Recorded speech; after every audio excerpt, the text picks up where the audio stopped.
Would you then say that sales actually begin in the comment section on LinkedIn?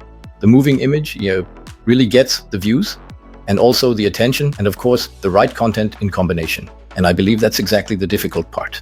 And in this flood of information, I personally find it extremely difficult to understand the relevant posts, the relevant messages in Pufahl, and the sincere backgrounds.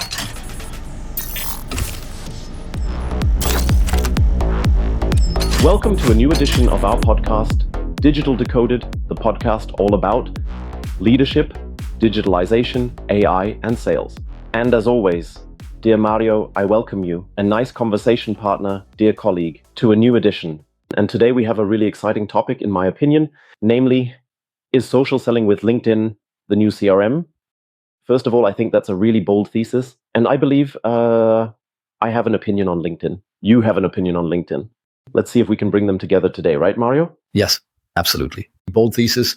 Thanks for that, André. Above all, I believe that, of course, an incredible number of people use LinkedIn today. I have been a CRM consultant for 25 years. And in that sense, I am, of course, an absolute CRM fan. But if we really take a look, it's still the case. And I belong to this group as well. It's not fun. So using CRM is not much fun. Using LinkedIn is fun. Why? Because you're doing something for the company, but you're also doing something for yourself and for your personal branding at the same time. And that's obviously somehow cooler. But is it now the new CRM? Yes. But Mario, would you then say that sales actually begins in the comment section on LinkedIn? You would first have to explain to me where the comment section is, my dear. I haven't found it yet. But where does sales begin? So sales obviously begins in the relationship. Can I practically build relationships through LinkedIn? Yes, absolutely. Yes, but because many me managers, especially decision makers, receive an incredible number of emails, and emails mean email overload, which means emails are overlooked. And let's be honest, no one really reads all those emails anymore. On the other hand, everyone is now going out. And we also have so-called BDRs, and they are, of course, going out.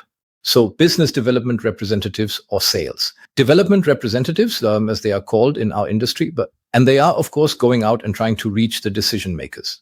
And you can handle that quite differently in a one-to-one on LinkedIn. But the flood there is, of course, already crazy.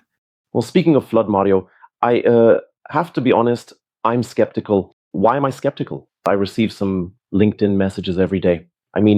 Really in-mail messages. I see an incredible number of posts that just want to polarize and actually have little content. And in this flood of information, in this flood of posts, and also in the flood of messages, I personally find it extremely difficult to understand the relevant posts, the relevant messages, and the sincere backgrounds. What do you think? Yes, I think everyone feels that way. Yeah. The question is also, when you look at all the posts, who is still reading all of it? Yes. Today I was thinking about how I can generate even more relevance. I think you have about 7,500 or 8,000 followers. I have 5,000 or 6,000. It's not a huge amount. There are many, many better ones. But the question is always, how do you gain more relevance? And what I've noticed, and this is the nice thing when you look into LinkedIn, you can ultimately see how many views you get. The written word gets very few views. So views are similar to Instagram. I think by now we're all on Instagram and TikTok and whatever the channels are called.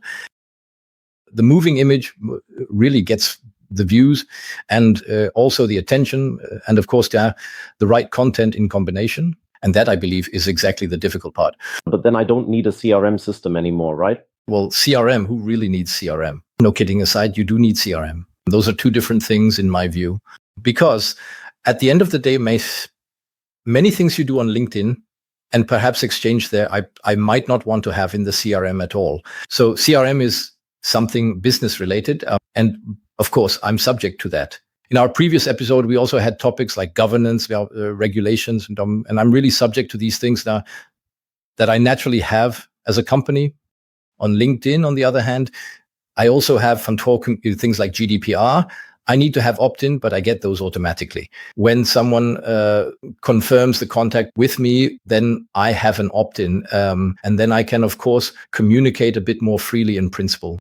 And I think that's also the charm that LinkedIn has.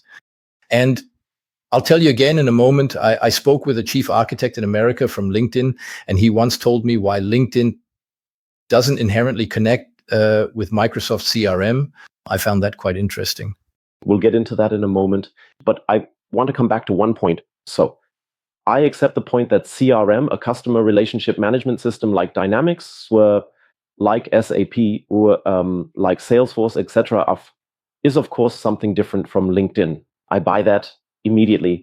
Now, you mentioned at the beginning that there are roles today, like sales development representatives, for example, who really methodically use LinkedIn as an example to see where there are corresponding signals to respond to, etc. So does LinkedIn actually replace traditional sales work, Mario? No, definitely not. I think to some extent the initiation. The question is always, how expensive is the person who does these things accordingly? An SDR or a BDR usually doesn't have the salary of a traditional salesperson.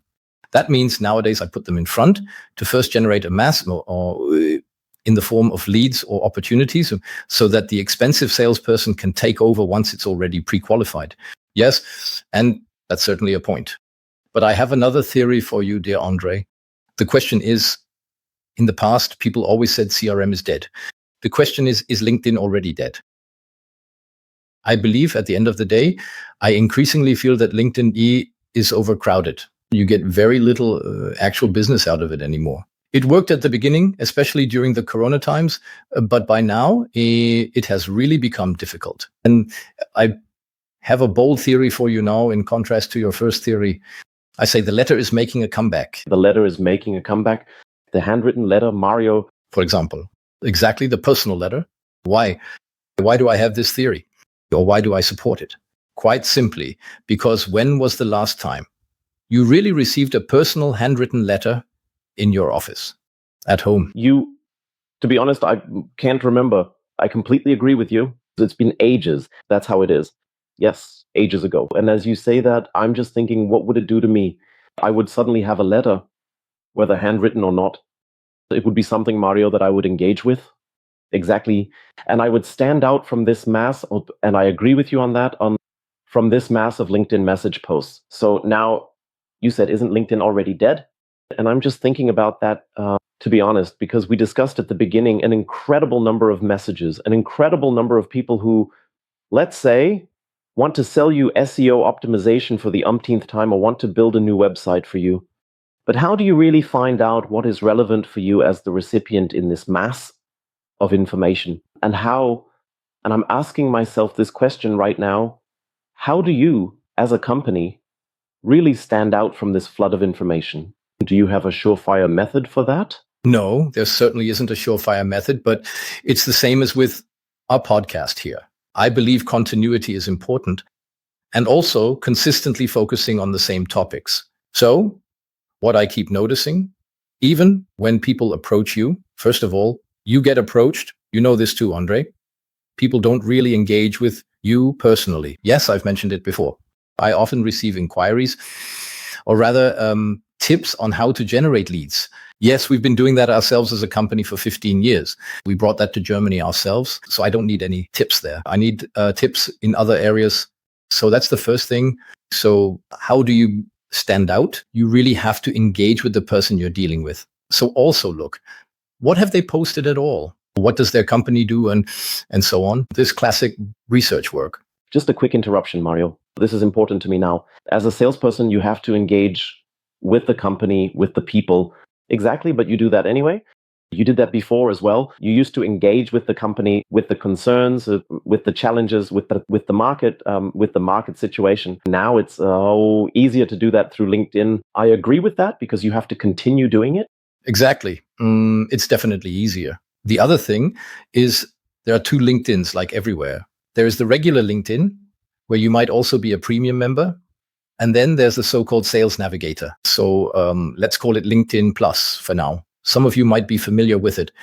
And there, of course, I have additional possibilities. I find that really cool, especially in the B2B sector. And now we're coming back to the topic, is it a new CRM? So I think that's a very important point. In a CRM, you often have outdated data because who maintains the data? Your sales staff maintain the data. Are they keen on doing that? Nope. No.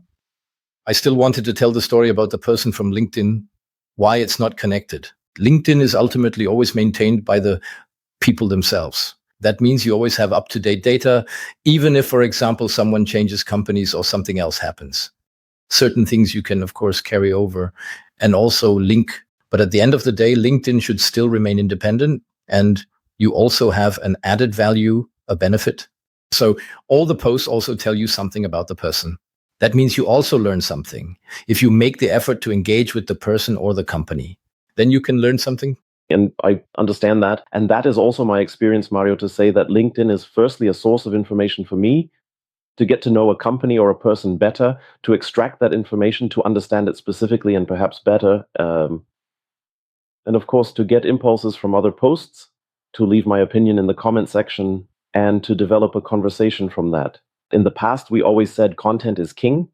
Today, I would say conversation is queen. So I believe this conversation, this dialogue is very valuable because you can certainly learn a lot. But André, may I interrupt you for a moment? When was the last time you really had a truly good conversation on LinkedIn? Yes, last week, to be honest. Thank you, really, yes. To be honest, a few days ago, very controversial. So my experience is that a good conversation always arises when you don't take a controversial position, but when you truly have a dead to different opinion and can substantiate it factually and professionally, and you don't insult anyone, which no one should do anyway, then I believe a good conversation can arise on LinkedIn. But Mario, and I agree with you on this, it has become significantly less. That's right, as it is. Yes, exactly. But I wanted to get at something else, Mario. So if it's a source of information to better assess customer situations and what market challenges and to stay informed, then you still need a CRM system. Of course, that means I see LinkedIn and CRM as an ideal combination, right? That's right.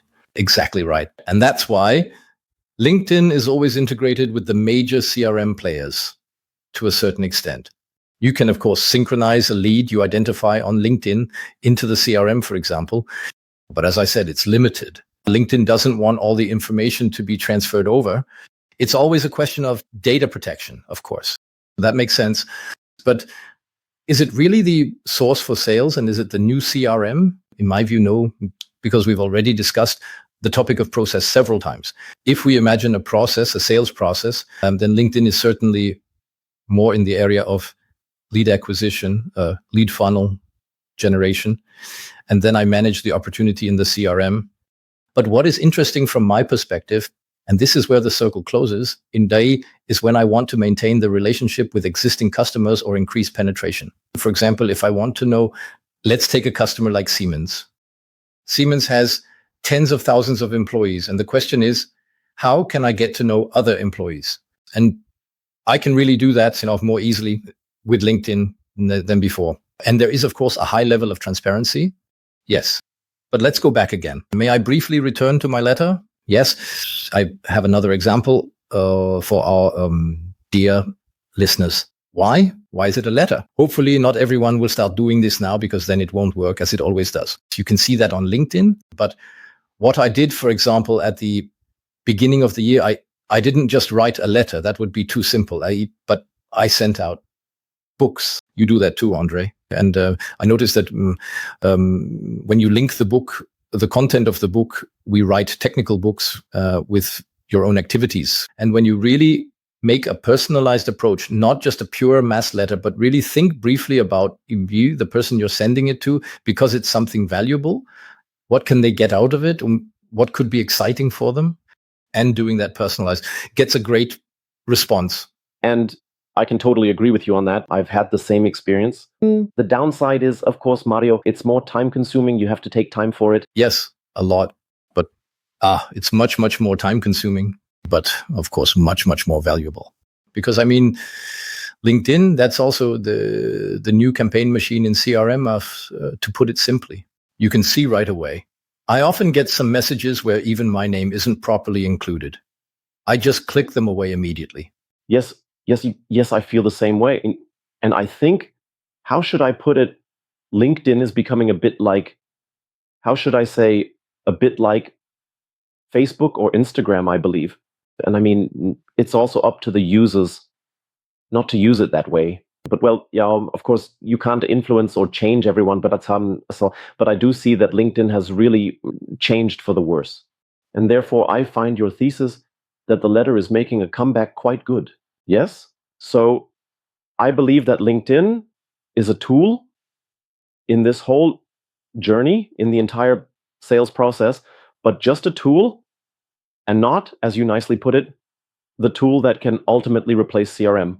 From my perspective, it is an awareness machine and therefore also good at the front to fill the lead funnel.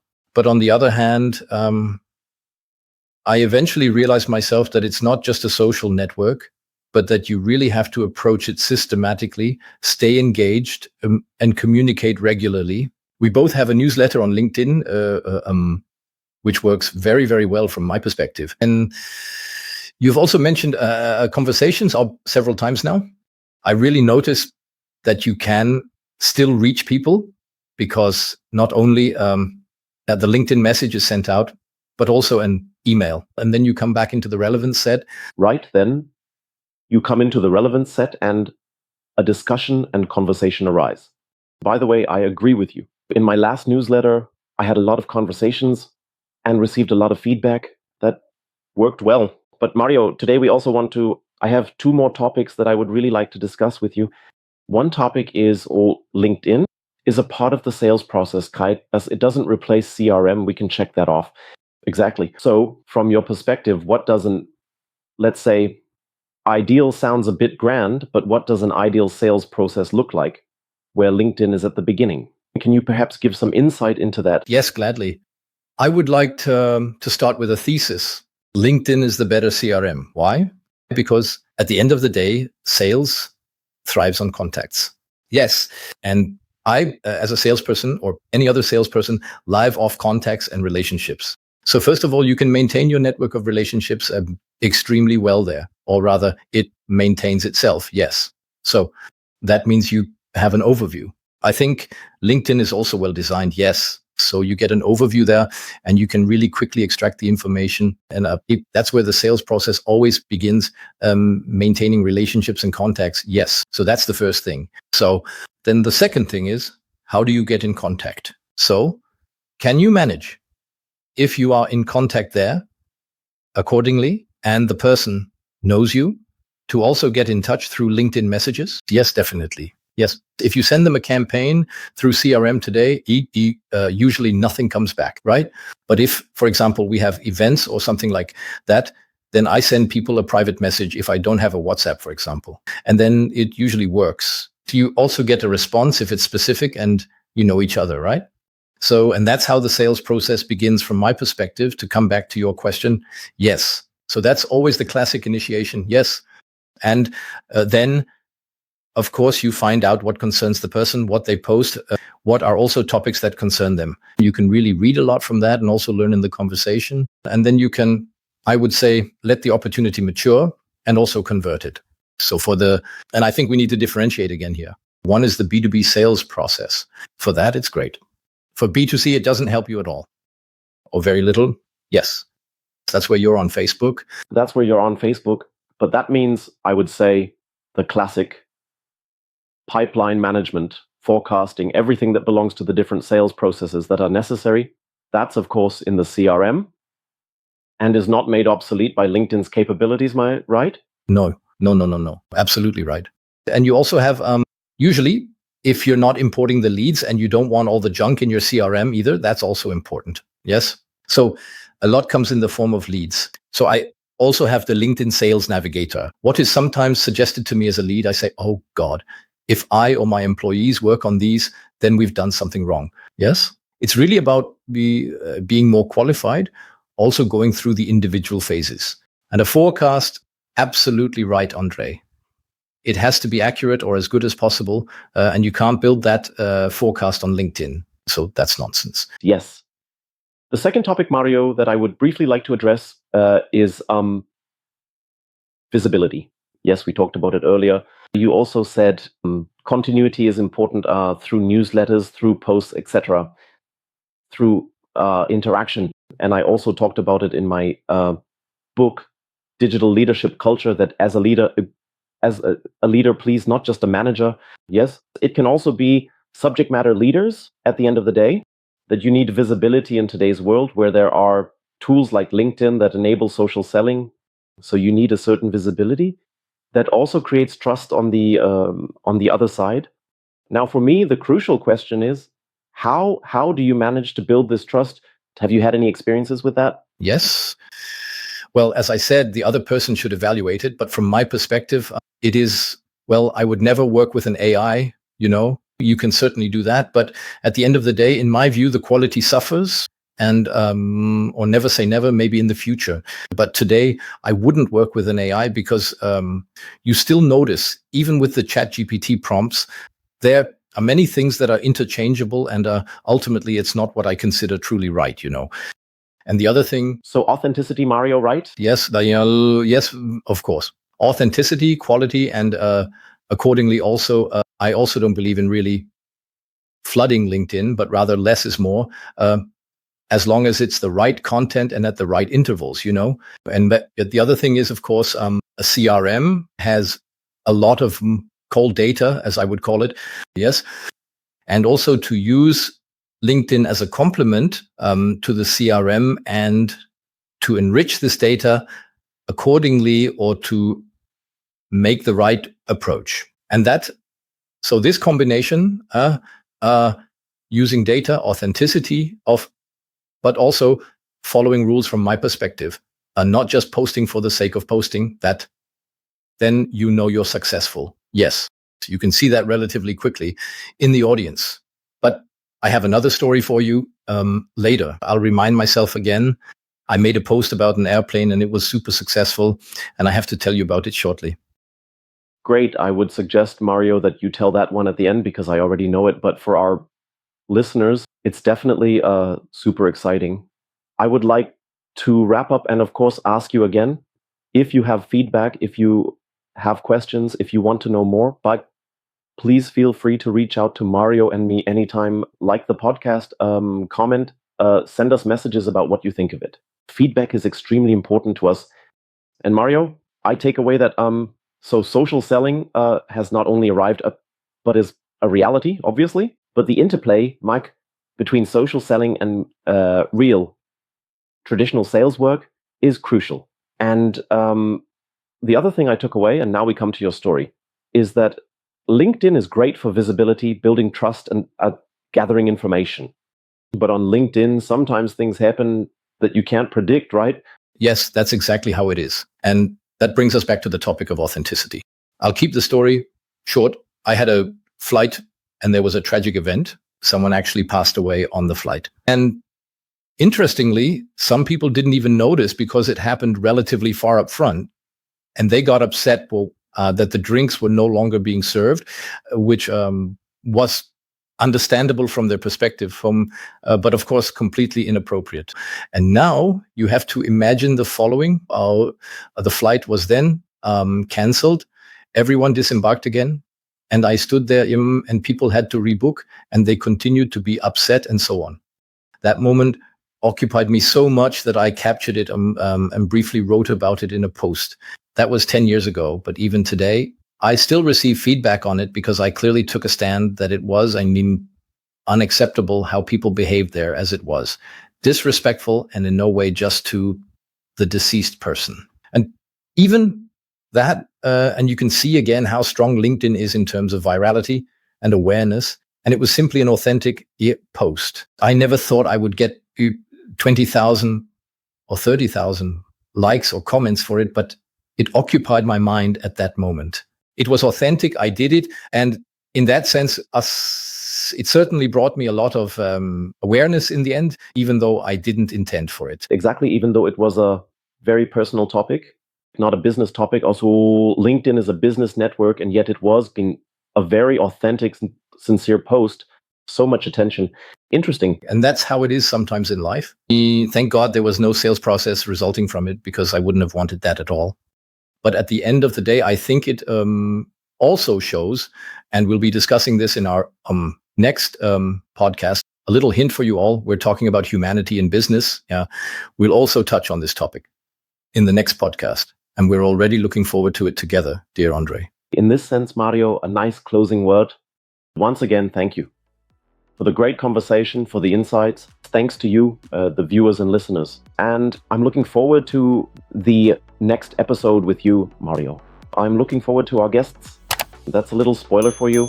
We have several queer guests in the pipeline whom we will be inviting here over the next weeks and months to discuss with them. As I said, I'm looking forward to comments and stay human.